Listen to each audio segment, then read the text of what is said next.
Hey everyone, the Still Got It podcast is brought to you by Sutton Basketball Academy, where the next generation of hoopers are made. Whether you're just picking up a ball for the first time or chasing a college scholarship, our year-round academy trains boys and girls ages 5 through 18 to become peak performers, both on and off the court. At Sutton Basketball Academy, it's bigger than the game. We build skills, confidence, and character that will last a lifetime. Learn more at SuttonBasketballAcademy.com. Hey everyone, welcome to the Still Got It podcast, where we sit down with former college hoopers to relive their journey, from playground dreams to big-time college moments and beyond. Each episode, we dig into players' early days in the game, the recruiting process, that first taste of life in college, and the highs and lows of their playing career. We'll also look at what came after the final buzzer, life beyond basketball, and where the game has taken them since. I'm your host, Nick Sutton, and this is Still Got It. Real stories, honest reflections, and a deeper look at the game beyond the box score. And if you're enjoying what you're hearing, be sure to like and subscribe. So then the next year, you take the 2002-2003 season off, which for a competitor can be, one of the most challenging things, to step away from the daily grind and the identity of playing. So what did that year teach you about the game and about yourself and, that maybe you didn't see while you were in it? Yeah. So what happened there, the previous, the previous spring, my brother had passed away, unexpectedly. And he was 13 months younger than me, so we were literally thick as thieves. And so for the 02-03 year, I came back and with the full intention of doing soccer and basketball and graduating. I got through soccer season. I couldn't even get into basketball season. I was just a disaster. And I was trying to tough it through and I just couldn't. And so after soccer season, I actually withdrew from school and went down to IMG, kind of like my safe haven. Mm-hmm. And honestly was like part-time soccer coach, just out there every day, and eating healthy, working out, taking care of myself, just, and in hindsight, it was the best thing for me. From one aspect of the fact that like, I really got kind of like 2 senior years. I got my senior year of soccer, just soccer. And then the following year, I got my senior year of just basketball, where we're talking like summer school, which I had never done with basketball, preseason, which I had never done with basketball, all the way through. So, it ended up being incredible, just because I got to really fully experience every aspect of it, while also kind of just like recovering from a tragic loss. Yeah. So that was kind of like, it wasn't anything by design, but it ended up being the right design. Yeah. Well, then by 2004, you've got a new wave of talent coming in onto the court, including a freshman named Luol Deng, who quickly establishes himself as a high-level player. So do you remember, the first moment in practice or, where you saw something from him and were like, yeah, this guy's a little bit different? Yeah. And he's great too. He's just such a great person. And like his smile was just like, hey, can we be friends? Like when you see Luol smile, you just kind of like gravitate to him. No, I mean, it was obvious how talented he was. I just remember, like, I don't know why, but I just remember, like, 'cause his wingspan, but he could handle. And so, like, I don't know how I, like, switched out on him or whatever. Like, I thought it was a loose dribble, and so my eyes got real big, like, "Oh, I can get this." And so I kinda, like, reach in to go for it, and he just wraps it behind his back, and I'm just like, but I'm fully committed, so it's like, you're like fully, yep, 100%. Like I was totally on my toes, thinking I'm going to pick this guy and just go in for a wide open layup. And he just goes right behind his back. And I'm just like, bye-bye. And I was like, oh crap, like he's got that too. So yeah, it was And that was my first time, with Redick too, because I wasn't Right, there this the year before. previous year, so talk about some of the shooting displays that guy put on. Good gracious. That was, I mean, yeah, Chris Duhon, Daniel Ewing, Jay Yep. Redick, Luol Deng, Shelden Williams, the landlord. I mean, that was Players there, right there. They all played in the yeah, NBA. that was another one. So across your Duke career, you've practiced against some of the most elite talent on a daily basis. Who is the toughest player you had to guard or simulate in practice, and what made it so difficult? I mean, Jason Williams by a mile. I knew it. Not even close. I mean, first off, I got my butt kicked by all of them. And, I don't know why, my time there had to be with those freaking guys. Not that I would have stood a chance, but it wasn't even close. But no, Jason by a mile. I mean, he so talented, so strong, so quick, highly skilled. And he would try to he'd try to cut your heart out, so he never wanted you to even have a chance. But no, the thing with Jay Will is that if you got shoulder to shoulder, his shoulders are if you got shoulder to shoulder with him and he just hit you with his shoulder, it's over. It's over. It's literally your only chance was to try to keep him in front, but the dude could shoot too.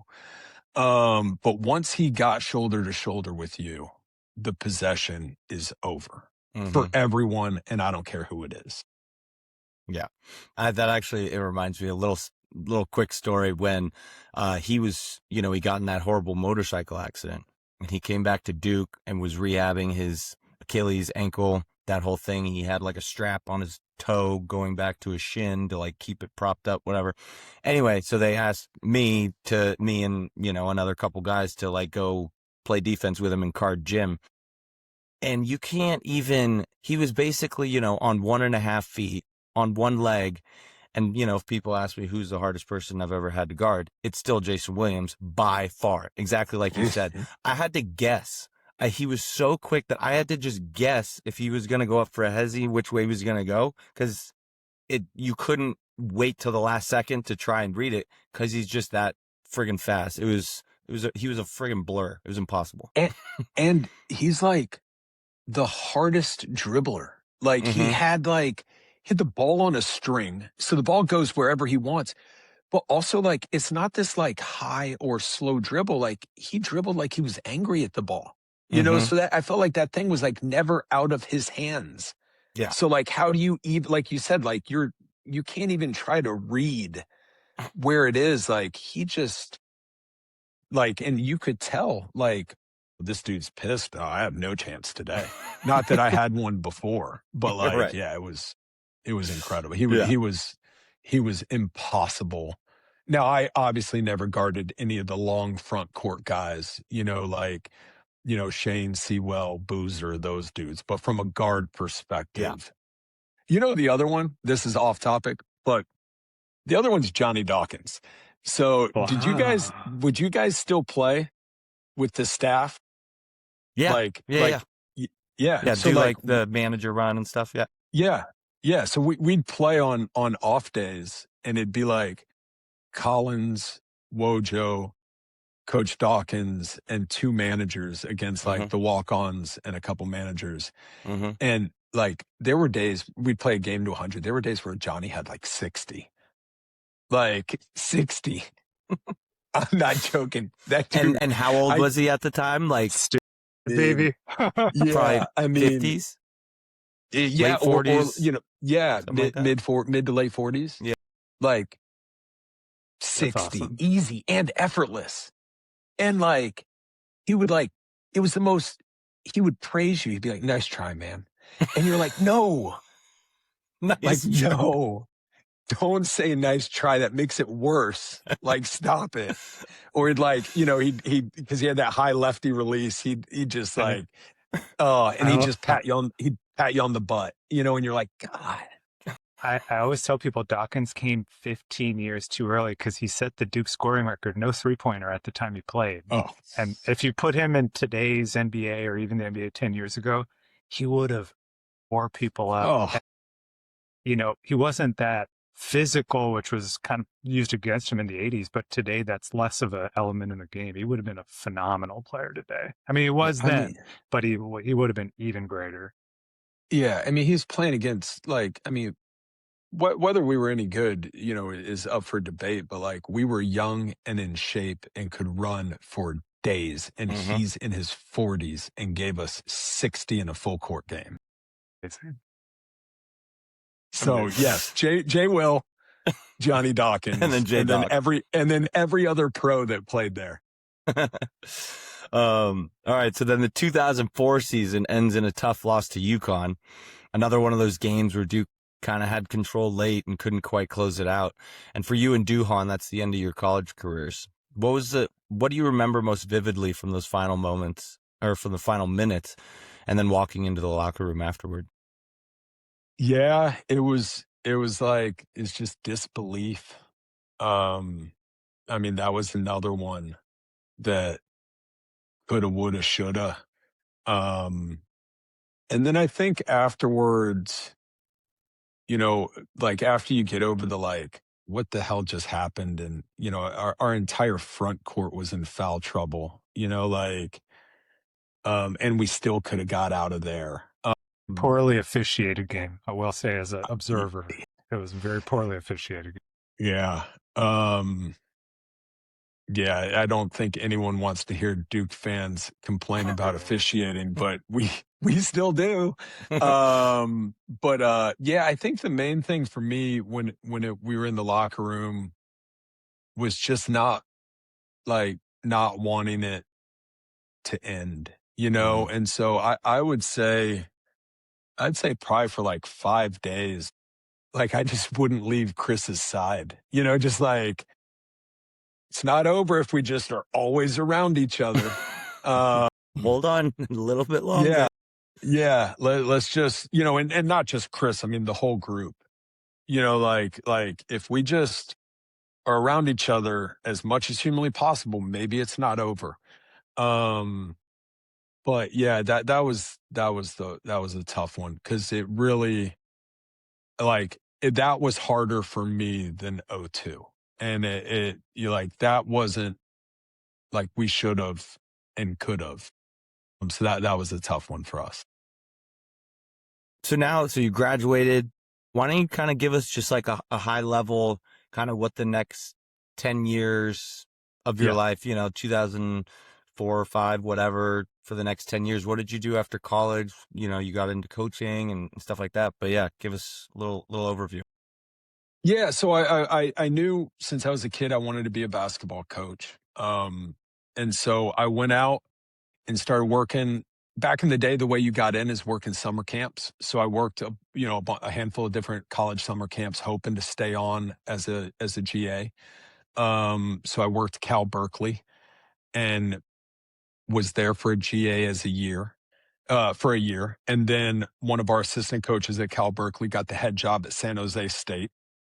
So I went with him there as the operations guy, as the director of ops. And then, and he was incredible. This guy named George Nessman, incredible person, incredible coach. But I had the bug. I wanted to coach, I want to make mistakes. I want to blow the whistle. I want to, yell and scream. So I moved to Chicago and I was going to get my master's in education so that I could teach in high school and be a high school coach. And then, some local facility called me and was like, hey, would you do lessons? And that, from just like doing like private workouts once a week, that grew into me and another partner of mine. We ended up leasing the gym 7 days a week, full time, and did all of it, right? Like clinics, camps, lessons, teams, AAU, local, like it grew into something. And was just doing that, happy, married, coaching hoops, and it's enough. And then I get a call from my old soccer coach at IMG saying at the time, IMG was a pro training facility. They had a couple prep school teams, but they were a pro training facility. And so he called me and said, hey, we're trying to turn this into like a real prep school. And I know that that's kind of like the area you're in. Would you fly down here and just talk to us about who the right guy would be? So I flew down there and was down there for like 2 days. It wasn't even an interview. Like we're talking about candidates that, their resume blows mine out of the water. And I'm like, they were talking about some pro guys, they were talking about some college guys, and then they were talking about some high-end high school guys. And so I'm just sharing my opinion on who I think the right type of guy would be. And they offered me the job. And stupidly, I mean, I'm lucky that she's still my wife. I accepted without talking to my wife. Yeah, terrible learning lesson there. So I went down. I was the director at IMG for a couple years. For soccer or for basketball? For basketball. For basketball. Okay. Yeah, so went down there and was the director of basketball for a couple years, and my wife was just not happy. Like it wasn't. And by the way, in her defense, it was not what she signed up for, and it wasn't what she agreed to, any of the above. So I got offered a job coaching at a not IMG level, but at a similar to Chicago level facility in New York. And she was like, I'll do New York, so that's how we ended up here. And I ended up running a EYBL program, a program called the New York Wrens, which is for those that don't know EYBL, it's a highly competitive Nike sponsored elite youth basketball league. And so that's how I ended up here in New York, which has become our home. And yeah, that's awesome. Mean, I can keep going. Yeah. I went to Memphis. Well, yeah, that leads to one of our questions. There's a lot of conversation right now about the state of like youth basketball, the AAU system, skill development, exposure versus fundamentals.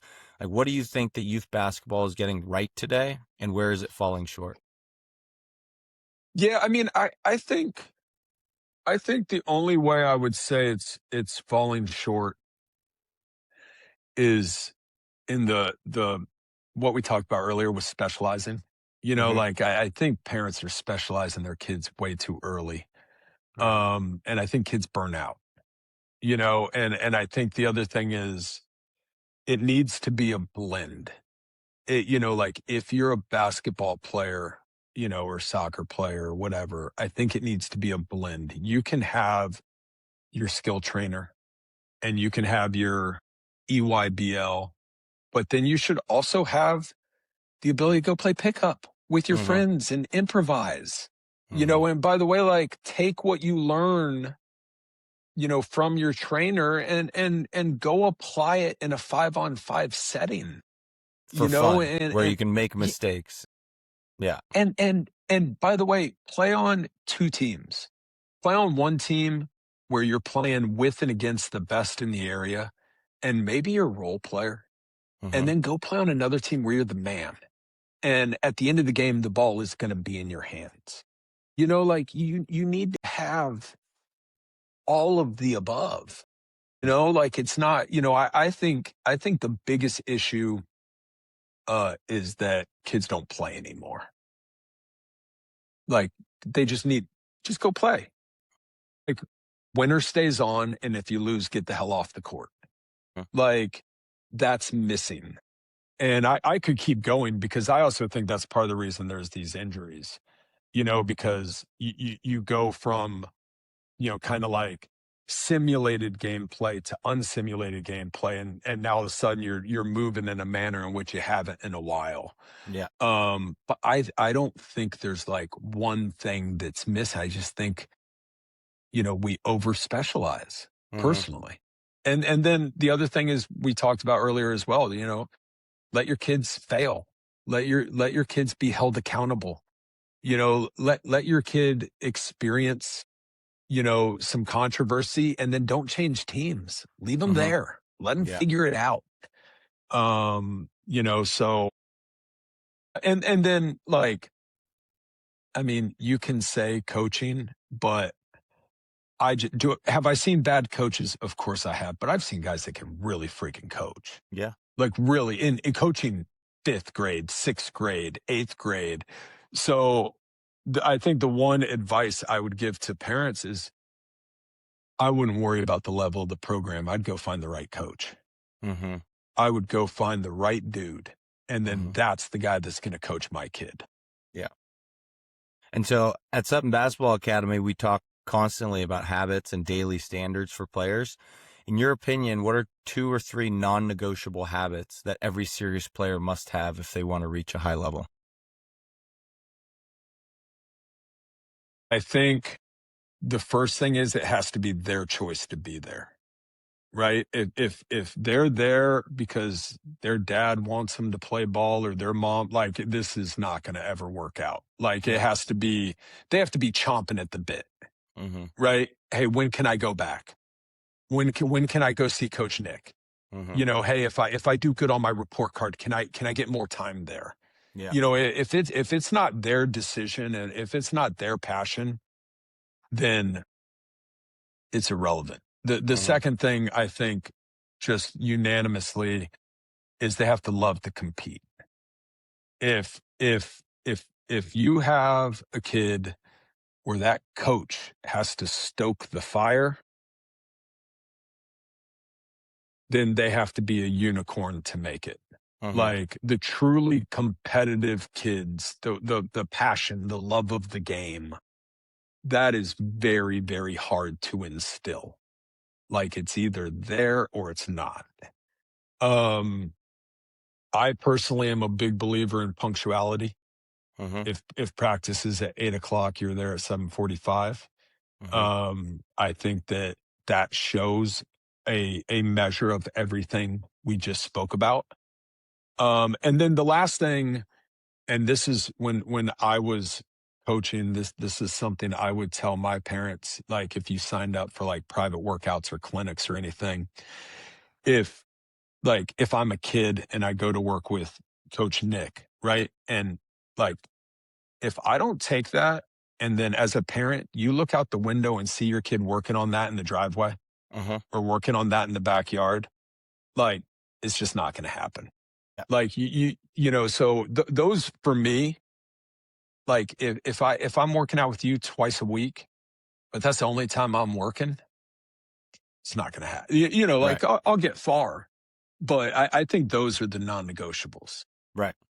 Yeah. And it goes back to whether you're specifically working on, stuff in your driveway or you're just going out and you're playing every day, during recess, after school, before, whatever, but you're just still constantly playing. And it's not just okay, I'm here for basketball and these are the 2 times a week that I play. And apply it, so take, if I go work with you once and then the next 3 days I take what you did and showed me and then I work on it, whether it's by myself or in a pickup game, then when I go back the next time, we can take a little step. Yeah. And it's noticeable as a coach. You're I can tell correct. that you've been working on this. Yeah. 100%. There was nothing more frustrating for me than it was man, we've done 10 workouts together and we're still on chapter 1. Right. Because you're not going home and doing your homework. Right. So but those are the kids that fade out. And those are the kids whose parents want it more than they do.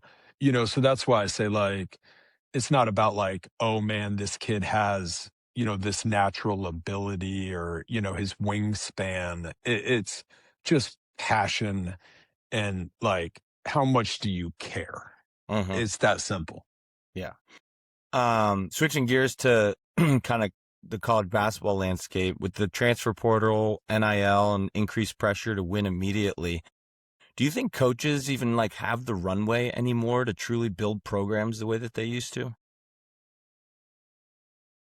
Yeah, I just think it's depending on where you are.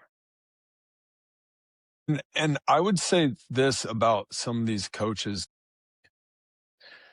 they sign up for it, man. They sign up for it. So if you go to a school with a short runway, you signed up for that. Mhm. So, but yeah, I do. I think that the runway's shorter. Of course, it's way shorter. And the quick flip is expected. It's not the exception to the rule. It's becoming the rule. But no, you see guys. I mean, Kelvin Sampson, like that guy, man, Turns it over every year. Yeah. he just oozes culture. Mhm. Like, Coach TJ, Coach Otts at Iowa State, just oozes, obviously what John has done Mhm. at our alma mater is just wild, just incredible. Like, and off the bat, Mhm. like, so and we're talking about great guys, but there are, Coach Becker at Vermont, like there are guys that just, they do it, McKillop so McKillop at Davidson. I love him. absolutely. One thing I want to hear your thoughts on though now is I feel like, it just happened at Chapel Hill. NC State, it happened to, they had a coach go to the Final Four. He got fired the next year. And to what degree is there like, it feels like there's no more like giving the benefit of the doubt or just understanding like sometimes breaks don't go your way. Like you think about like Roy Williams, it took him a long time to win a title. It took Dean Smith 20 years. That's like never unheard of. But now it's almost like if you didn't win the title or make a Final Four, the season's perceived as a quote failure. Like, to what degrees do coaches like have any, you know, uh, any ability to defend themselves now? Think, like, first off, it's a different era, right? So that'd be like us trying to compare, who's the best player overall. Like, I think you have to Right. do it like by era. Who's Mhm. so the what coaches and their quote unquote runway, or how long it took them to get there, in the 80s, versus now, is just a comparison of eras more than anything. Um, I I just, like I said, I think you know what you're signing up for. I mean, I was an assistant coach at Memphis for 2 years, and after my second year, my second year, we were top 10 in the country in January, Mm-hmm. and we missed the NCAA tournament. So guess what? Penny cleans out his staff. There was a part of me that was really upset about that. I mean, I was at Memphis 2 years with Penny Hardaway, who's a legend. My first year, we make the tournament. Everything's great. My second year, we missed the tournament, but we were top 10, and the staff got cleaned out. I can't be mad about that. Or at least I need to get over it, because guess what? I signed up for it. Mhm. That's not What Penny's fault. I That's on me. I guess a question for you is, I think the coaches, they're not they're not. I think they want more independence. Like, where is that pressure coming from at the university level for them to, look at like that Memphis program? Penny's been very successful, but he's run into some resistance despite, the success he's had. And obviously, I alluded to just happened to Chapel Hill, a guy who made the national title game and won 20 games at least in every year. Where within the universities is this pushing coming from? Yeah. I mean, so what I would say to that is it comes from the donors, because with NIL, we're in a state of the game right now where donors are more involved than ever. And universities are asking them to give more than ever. And so now these donors feel like they have a stake in the game. So, we're going to go recruit. And the other thing is, these kids are making money, and everyone for the most part knows how much they're making. So now I'm not a donor, but say I was, and I gave, you know, insert name of school, $2 million so they could go get a recruit. Now I'm invested in a different way than I was even 5 or 6 years ago, right? Like, like the giving of money, and now that money, like getting into NIL, it's a different level of investment, and it's a more specific level of investment, So in the past, you would give money to a school, and you may be able to earmark it, like, oh, hey, this is going to help Duke build a locker room. Yeah. Facilities, something like that. Yeah. Or even like, I'm giving this to men's tennis. I don't know how it's going to be used, but it's going to the program I'm supporting. It is so specific now, and even if you may not know the name, it's helping a kid. And now you want to see a return on your investment. And by the way, the other thing is like now, and it existed, but just differently. Like, so now a donor, say you're at a mid-major and you are the donor. If you don't like the coach and you tell the AD that you're going to pull your funds, hey, I know I said I'd give you 3 every year. I told you I'd give you 3 million every year. I don't like this guy. I'm not giving you 3 million anymore. So Yeah. That's what I think. It's that dynamic, or a version of that dynamic that has changed the runway. It has changed the pressure. But I also will say the one thing that is constant is before this environment, there are programs that did it right, and there are programs that didn't.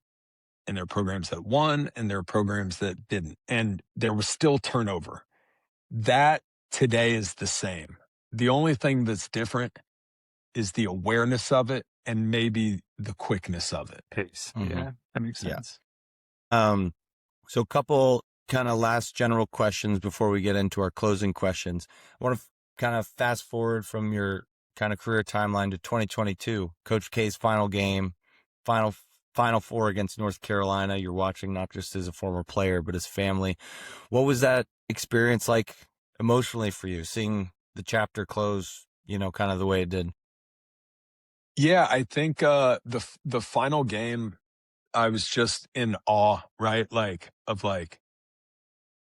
You kind of of like the influence, but then like you generally see it in like small little segments, like our team gets together, but like to see the overwhelming volume of like former players and then looking around and seeing the success of them, and like not unanimously, but like take me, right? Like so many of us are still in hoops, like it's still like, just can't hang it up. Let's talk about it all day. And I just wanted him to win, like I wanted him to win and go out on top with another championship. And I think the craziest thing is just like, I don't know, like it's kind of, for me, like it's kind of okay. And I say that because like, since he's retired, I get him kind of back, and I'm older now, so I can enjoy, we can drink wine together, and we can, so I kind of get like Uncle Mike back a little bit, like I didn't, but before his last game, not that we couldn't hang out, but I didn't get him in that regard. And, now I do. So selfishly, yeah, I'm okay with it. Like I would love to see him still coach. I don't know if I'm willing to give up my time with him. Yeah. And so, and having seen Coach K inside and outside the program for so long, what's something about Coach K that maybe the public still doesn't fully understand? He's funny. Yeah. He's funny. and he communicates with you.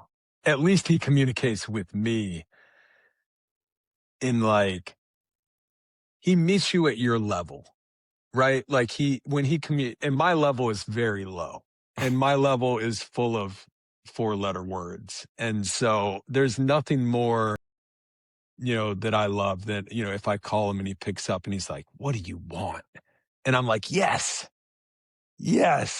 Or like, like I talk to him on the phone or in person and, he'll be like, all right, well, that was a complete waste of time. And I'll be like, yes, it was, yes, it was. Thank you. Um, so just that, Yeah. like our O1 team went back this year for our 25th anniversary and we hung out as a group with Coach and with Mickey. And like, we were all kids, but like Coach was a kid. Mm-hmm. He was so happy, had us down to his house, had us in his wine cellar. We're telling stories. And, he gets that shit-eating grin. I don't know if what I'm allowed to say You here, can but he curse. gets Yeah, that, that's fine. yeah, he gets that shit-eating grin. And then you're like, oh, he's about to get somebody. Who's he going to get? And so that's the best. That's awesome. All right, so now we got some closing questions. First and foremost, it's time for Cameron Confessionals, our recurring segment where we ask guests to take us inside the walls of Cameron Indoor. So what's a story that you feel comfortable sharing, one of those locker room laughs, humiliating consequences, or hidden memories that only the Brotherhood knows? Yeah, so we'll go with humiliating, right? Because why not? I think I am the only walk-on, at least in the history of Duke basketball, maybe ever, that has been subbed out of a walkthrough. So I'll give you the story. So we weren't even on the court. We were in like the ACC tournament. I think it was in like Charlotte or Greensboro. Like we were in like one of the The meeting conference rooms, yeah. Yeah. And they had taped out the key on the ground to simulate it. And we were walking through whoever we were going to play. I don't even remember. And it was just really basic. All I had to do was hit the wing and cut opposite.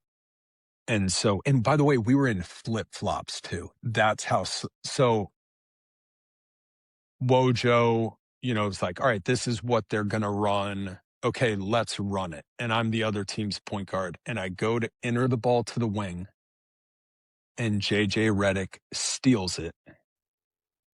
And like at a walk and like fake dribbles to lay it up. And, coach goes, man, that's great. That's exactly how we're going to guard it.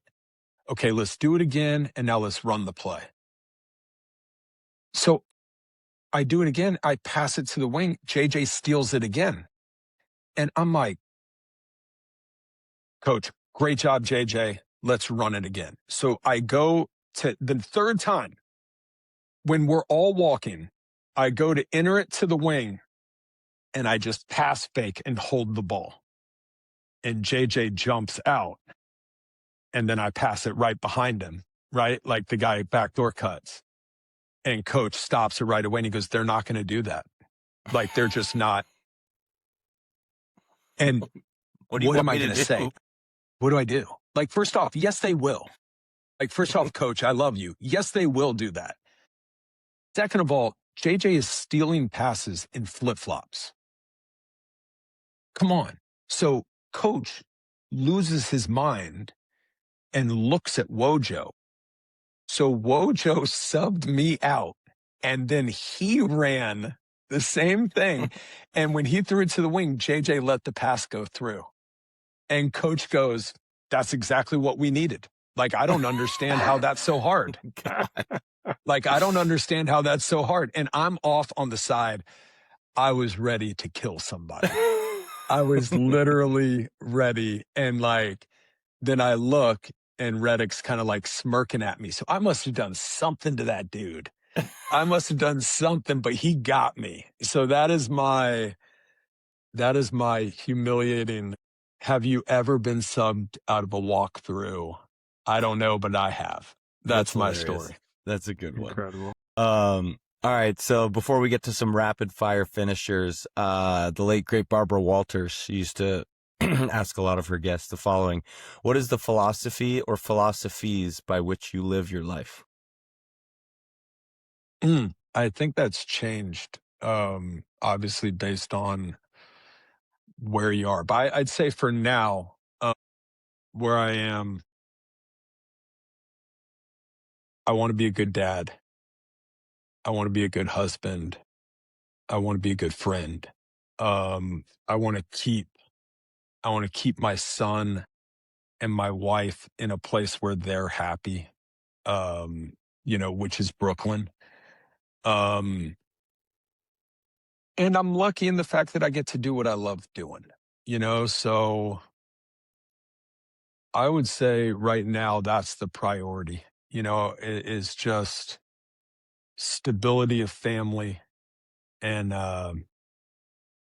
just trying to be a person I enjoy looking in the mirror and like it doesn't mean every day's great or what, but like this is a good thing we got going here. Yeah. I love that. Nice. All right. So now some rapid fire finishers. You ready? I'm ready. Who's the toughest Duke practice matchup? Jay Will. Most underrated teammate ever? Two of them, Daniel Ewing and Andre Buckner. What's the hardest road environment besides, Cameron? In my time, Sure. two answers. When I was a player at Duke, it was Maryland. Mm-hmm. They hated us. And as a now scout, and I get to observe Kansas. Fog Allen is rocking. And then who's a future head coach teammate? Like, who's a teammate of yours that you could see being a future head coach? I mean, they are. I'm so old. They are head coaches. I mean, Redick's a head coach. Chris Duhon is a former college assistant and current high school. We're so damn old. They all are. Yeah, I don't know. All everybody. Right, so then how about a teammate who would be a future CEO? They are too. It's wild. Ryan Caldbeck and all these dudes are CEOs also. I mean, we're in our mid-40s. It's wild. It's I don't even know all of them. That's like the greatest thing in the world is watching these guys and being like, man, how are you this successful? All of them, all of the above. Besides being subbed out of a walkthrough, what is one secret stat that you're proud of? I got two. I scored 6 points on my 21st birthday in Cameron against Clemson. So 6 is my career high in college. And then there was a brief period during, I think it was my sophomore year, where I led the country in rebounds per minute. They played me. Yeah, they played me in like a couple games, just like 30 seconds here, and just somehow I always managed to grab a rebound. So there was like one period during that year where I was averaging like 44 rebounds a game. And the managers accidentally left like the thick book of stats. And I don't know how I found it, but I like no one could be around me because I would say it all the time. I'd be like, our rebounding problems, I mean, if you guys just play me more, I'd solve them. Like I'm averaging 44 a game. I don't know why I'm not playing more. So it was, I was unbearable. But yeah, that's my secret stat. That's awesome. Well, look, from Duke soccer star to walking on to the national championship team to developing elite players across the game and coaching and now scouting for the Golden State Warriors, Andy Borman, after everything you've seen and lived, do you still got it? No, you do. You do. That's why when we go back for K Academy, you hoop and I coach. Right? If I still had it, I would be out there running around with you. You could get out there. Man. I know you could. No, I would do two things. I would try not to get hurt. And second of all, I would just set ball screens for you. That's all I would do. All right. Well, let's make that happen sometime. Let's make that happen sometime. All right. No, you got it, man. Not me. All right. Well, Andy, this was a lot of fun. Hope you enjoyed it, and thank you so much. And maybe we can get you on sometime in the future. Absolutely. Sounds good. Anytime, man. Thank you, guys.